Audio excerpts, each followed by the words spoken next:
Hello दोस्तों, आपका स्वागत है त्रिशक्ति एकेडमी में। और आज हम डिस्कस करेंगे principal of homogeneity of dimension in unit and dimension chapter in applied physics. आज हम अप्लाइड फिजिक्स चैप्टर में यूनिट और डायमेंशन में जानेंगे यहाँ पर principal of homogeneity of dimensions क्या होते हैं, इसकी स्टेटमेंट को जानेंगे। इससे रिलेटेड जो है वो न्यूमेरिकल्स को सॉल्व करेंगे, जो कि एग्जामिनेशन में मैं आपको बता दूं, ये principal of homogeneity of dimension 2 साल में एक बार पेपर में आ ही जाता है। Principal of homogeneity of dimension तो मोस्ट इंपॉर्टेंट क्वेश्चन हम इसकी करेंगे एग्जामिनेशन पॉइंट ऑफ व्यू से रिलेटेड। और यदि आपने इसके प्रीवियस वीडियो जिसमें हमने डायमेंशन फॉर्मूला जाना है, इससे प्रीवियस वाली वीडियो में हमने जाने थे यूनिट्स क्या होती हैं और क्वांटिटीज के बारे में जाना था। तो अब आप यहाँ पर देखिए, ये आ गया हमारे पास principle of homogeneity of dimension की स्टेटमेंट। आप इस स्टेटमेंट को ध्यान से सुनिए। This principle states that in a dimensionally correct physical relation, यदि ये प्रिंसिपल इस प्रकार से कहता है कि एक डायमेंशनली करेक्ट फिजिकल रिलेशन है। जैसे कि मैं आपको बता दूं इस प्रकार से, जैसे आप यहाँ पर देखते हैं कि जिनका दो चीजों का फॉर्मूला यदि सेम हो, यहाँ पर आप देखिए जैसे स्पीड का फॉर्मूला आपको पता है डिस्टेंस अपॉन टाइम है। तो देखिए इस प्रिंसिपल के अनुसार देखिए ये डायमेंशनली करेक्ट इक्वेशन होनी चाहिए। ये क्या होना चाहिए, ये हमें पता है स्पीड का यही फॉर्मूला होता है और ये करेक्ट फॉर्म है। तो इसमें मैं आपको बताऊं कि जो डायमेंशन होगी each and every term on both the side must be same, यानी जो एस की डायमेंशन होगी वो डी बाई टी की डायमेंशन भी यहाँ पर होगी। तो ये यहाँ पर ये प्रिंसिपल कहता है कि कोई भी आपके पास बिल्कुल करेक्ट रिलेशन है।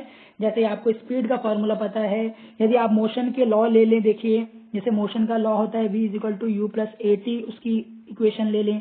तो इसमें भी आप देखिए कि जो लेफ्ट हैंड साइड पर जो टर्म है और राइट हैंड साइड पर जितनी टर्म है वो उनके बराबर होनी चाहिए। तो ये कहता है प्रिंसिपल ऑफ होमोजेनिटी, या आप इसे हिंदी में कह सकते हैं होमोजेनिटी का सिद्धांत कह सकते हैं फिजिक्स में। अब आप देखिए इस प्रिंसिपल के अनुसार हम उन्हीं चीजों को ऐड कर सकते हैं और सब्ट्रैक्ट कर सकते हैं जो कि सेम हो नेचर में। मैं आपको एक एग्जांपल देता हूं। जैसे मैंने आपको बोला 15 सेकंड में से आप 5 सेकंड घटाइए तो आप बोलेंगे 10 सेकंड। तो देखिए जो मैंने 15 सेकंड लिया और 5 सेकंड लिया वो एक जैसे नेचर के हैं, यानी वो टाइम है। वो कैसा है, टाइम है। यदि मैं कहता कि 15 सेकंड में से 5 किलोग्राम घटा दें तो क्या आएगा, तो यहाँ पर आप देखिए कि हम 15 सेकंड में से 5 किलोग्राम नहीं हटा सकते, क्योंकि इनका नेचर क्या है, अलग अलग है, डिफरेंट नेचर है दोनों का। तो पहले जो अकॉर्डिंग टू इस प्रिंसिपल के अनुसार पहली चीज ये है कि आप केवल उसी चीज को ऐड करेंगे और उसी चीज को सब्ट्रैक्ट करेंगे जो कि सेम फिजिकल क्वांटिटी हो और उनका सेम नेचर हो। जैसे मैं आपको बताऊं, जैसे आपको कोई मास कोई जोड़ना है तो 5 किलोग्राम प्लस 1 किलोग्राम, तो आप बोल सकते हैं 6 किलोग्राम। आप क्या बोल सकते हैं, 6 किलोग्राम यहाँ पर बोल सकते हैं। तो इसका नेचर क्या है, सेम है, इसका नेचर सेम है। अब आप यहाँ पर देखिए सेकंड है, इसको मैं इरेज करता हूँ। देखिए all the terms on both side of relation must have same dimension, यानी जितनी भी टर्म हो, जैसे मैंने आपको यहाँ पर बताया था v is equal to u plus a t. तो इसमें आप देखिए जितनी भी टर्म है दोनों साइड, देखिए लेफ्ट हैंड साइड आपकी एक टर्म है, राइट हैंड साइड आपकी 2 टर्म है।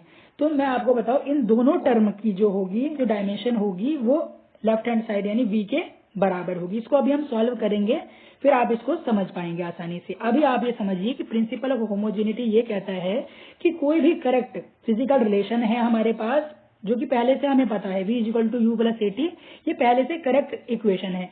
तो इसमें जो हर पद होगा दोनों तरफ वो कैसा होगा, उसकी डायमेंशन सेम होगी। अब हम इसको आगे एग्जांपल में करेंगे। यहाँ देखिए वी कैन ऐड और subtract only those quantities whose have same nature, यानी जैसे मैंने आपको बताया कि इस प्रिंसिपल का जो पहला कथन है वो कुछ इस प्रकार है कि हम केवल उन्हीं क्वांटिटीज को जोड़ सकते हैं या घटा सकते हैं जिनका नेचर सेम हो। एग्जाम्पल, जैसे आपने 15 डिग्री सेंटीग्रेड में से यहाँ पर 7 डिग्री सेंटीग्रेड घटाया तो आप बोलेंगे 8 डिग्री सेंटीग्रेड।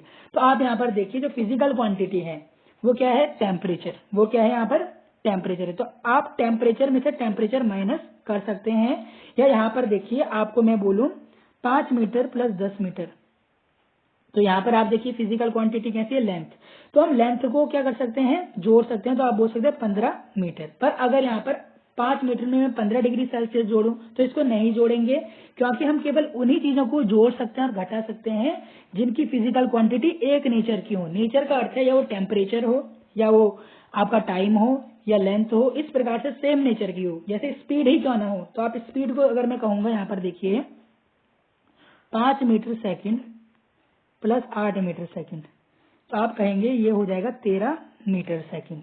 तो इसका सेम क्या है नेचर है, ये स्पीड है, ये कैसा स्पीड का इनका नेचर है, तो हम इनको जोड़ सकते हैं। अब आप यहाँ पर देखिए all the terms on both side of relation must have same dimension. जैसे मैंने आपको बताया कि कोई भी टर्म है, यहाँ पर आप देखिए, जैसे मैं एक एग्जांपल लेता हूँ, यहाँ पर s is equal to u t plus half a t square, मैं ये लेता हूँ। ये भी आपको पता है लॉज ऑफ मोशन की सेकंड इक्वेशन है।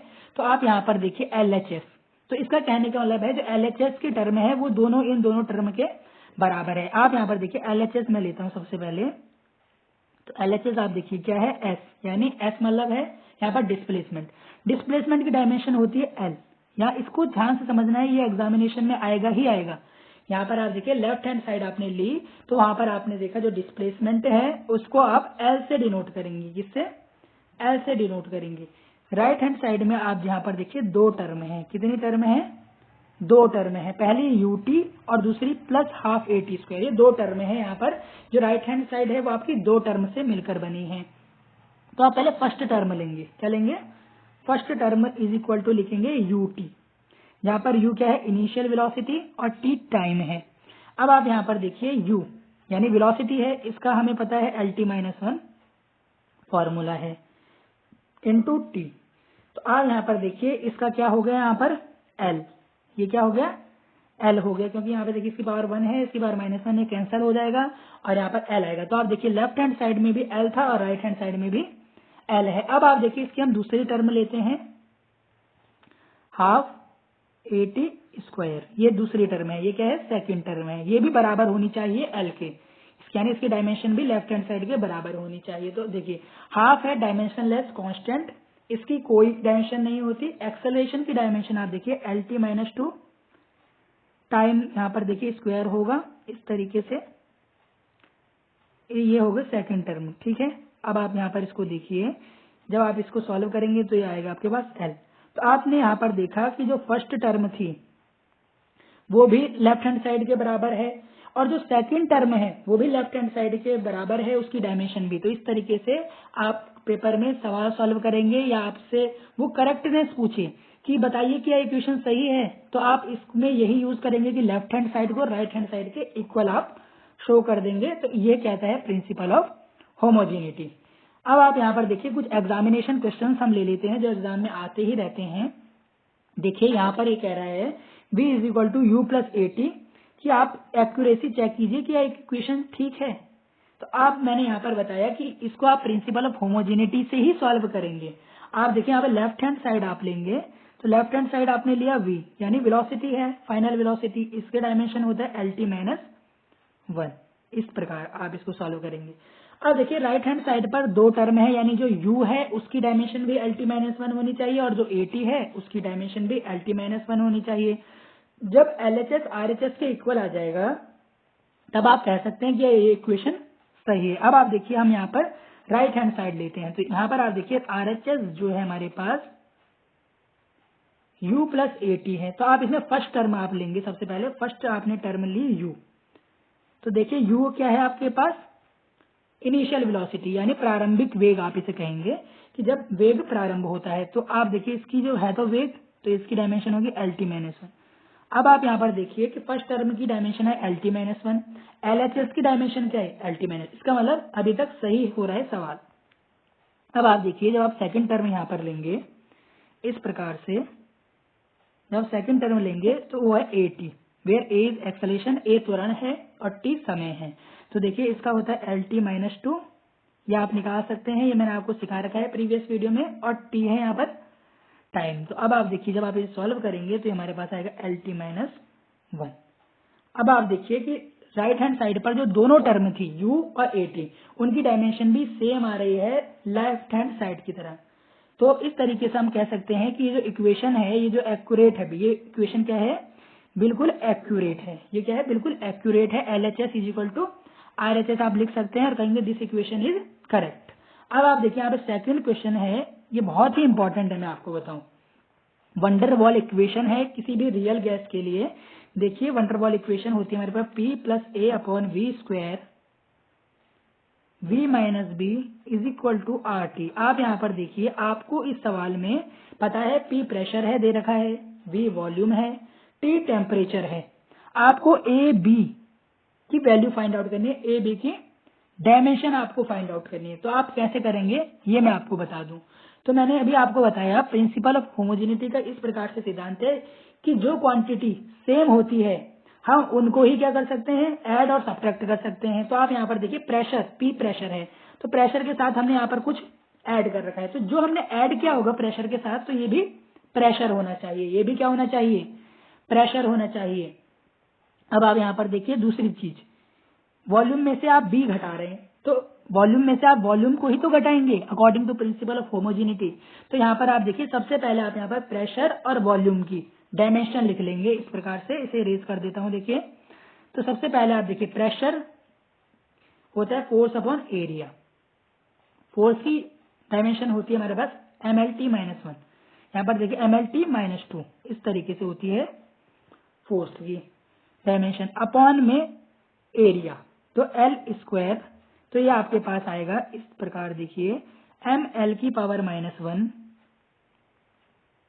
T की पावर आप देखेंगे तो T की पावर आएगी आपके पास माइनस 2। इस प्रकार देखिए ये प्रेशर की आ गई आपके पास डायमेंशन। पहले आपको प्रेशर की डायमेंशन निकाल लेनी। अब आपको वॉल्यूम दिया है V, तो वॉल्यूम की डायमेंशन फॉर्मूला होता है L cube, length into breadth into height. तो ये दोनों आपको पता चल गए। अब आप इसको आगे देखिए सॉल्व करेंगे इस प्रकार से। तो मैं इसी को यहाँ पर देखिए इस पार्ट को यहाँ पर इरेज कर देता हूँ। आपने यहाँ पर देख लिया है कि प्रेशर की जो डायमेंशन है वो ML माइनस 1 T की पावर माइनस 2 है, ML माइनस 1 T की पावर माइनस 2।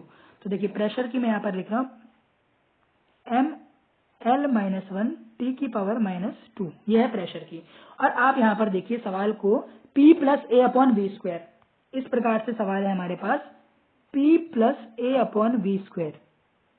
इसका मतलब क्या हुआ कि जो प्रेशर की जो डायमेंशन है वो किसके बराबर है, इस टर्म के बराबर है। तो मैं यहाँ पर लिखूंगा इस प्रकार से P is equal to a upon v square, क्योंकि ये दोनों बराबर हैं, इनकी डायमेंशन बराबर है आपस में। अब आप देखिए यहाँ पर आप डायमेंशन को बराबर रखेंगे देखिए। तो यहाँ पर आप देखिए मैं ऊपर वाला पार्ट यहाँ पर इरेज कर देता हूँ इस प्रकार से। ये देखिए ये पार्ट मैंने इरेज किया। अब आप इसको देखिए ऊपर, यहाँ देखिए P is equal to a upon v square, क्योंकि इनकी डायमेंशन सेम है, क्योंकि हम सेम डायमेंशन वाली चीजों को ही जोड़ या घटा सकते हैं। अब आप यहाँ पर देखिए प्रेशर की है हमारे पास ML minus 1 T minus 2 is equal to a, हमें फाइंड आउट करनी है कि dimension, upon v square, v है वॉल्यूम, तो L की क्यूब का स्क्वायर, तो ये आ जाएगा L6 आ जाएगा हमारे पास। ये आ जाएगा L यहाँ पर 6 आ जाएगी पावर, और वो यहाँ मल्टीप्लाई में जाएगी। तो कुछ ये इस प्रकार से होगा देखिए A is equal to ML minus 1 T minus 2 into L की पावर 6, इस प्रकार से। अब जब आप इसे सॉल्व करेंगे तो आपके पास A की डायमेंशन आएगी ML की पावर 5 T की पावर माइनस 2। तो ये आपके पास आ गई A की डायमेंशन। आपने कुछ नहीं किया, आपने यहाँ पर सीधा P और A अपॉन वी स्क्वायर की डायमेंशन बराबर रख ली। इसके लिए आपको पहले P और V की डायमेंशन निकालनी पड़ेगी, जो आप इजीली फाइंड आउट कर सकते हैं। अब आप यहाँ पर देखिए आपको B भी निकालना है, तो B देखिए V माइनस V यानी वॉल्यूम में से कुछ घट रहा है, तो ये भी तो वॉल्यूम होगा, यानी इसकी डायमेंशन भी वॉल्यूम की डायमेंशन के बराबर होगी। देखिए इसको मैं इरेज कर देता हूँ। अब आप इसको समझ चुके हैं, वरना आप इसका स्क्रीनशॉट ले लीजिए। देखिए अब आप देखिए मैं इसको इरेज करता हूँ। अब आप यहाँ पर देखिए V माइनस B था, इस प्रकार था, और हमें पता है कि हम सेम डायमेंशन में से सेम डायमेंशन ही घटा सकते हैं। यदि वॉल्यूम है तो उसमें से वॉल्यूम ही घटाऊंगा। तो V देखिए V is equal to B हो गया, और V की आपको पता है L की क्यूब होती है डायमेंशन, और देखिए जो B की डायमेंशन भी क्या होगी, L की पावर 3 होगी, L की पावर 3 होगी डायमेंशन। तो A की भी आपको पता चल गई, प्रेशर से आपने निकाली, और B की भी आपको पता चल गई। तो ये क्वेश्चन बहुत इंपॉर्टेंट है, ये 5 नंबर में आ सकता है, बहुत ही इंपॉर्टेंट है। इसी प्रकार के जहां पर आपको A B C की वैल्यू निकालनी हो, तो आप ऐसे सवाल जो है वो सॉल्व कर सकते हैं, आपकी बुक में भी आपको मिल जाएंगे। और इसको जब हम और क्वेश्चन पेपर सॉल्व करेंगे तो उसमें भी आप उसे देख सकते हैं। बस फंडामेंटल ये है प्रिंसिपल ऑफ होमोजेनिटी, आपने यहाँ पर यूज करने हैं। तो इसी के साथ ये वीडियो यहीं पर एंड होता है, जिसमें हमने देखा principal of homogeneity of dimension के बारे में कि principal of homogeneity of dimension है क्या और इससे हम न्यूमेरिकल कैसे सॉल्व कर सकते हैं। एक एक पार्ट हमने जाना। यदि आपको कोई भी क्वेरी हो तो प्लीज आप कमेंट करिए, आप हमें बताइए कि क्या प्रॉब्लम है, कैसी क्वेरी आ रही है, कोई सवाल है, यदि आप पूछना चाहते हैं तो आप पूछ सकते हैं। और मैथ और इंजीनियरिंग ड्राइंग की भी आप वीडियोस देख सकते हैं हमारे चैनल पर। Thank you very much. इसके अगले पार्ट में जो है हम डायमेंशन एनालिसिस पर चर्चा करेंगे, जो बहुत ही इंपॉर्टेंट है। Thank you very much.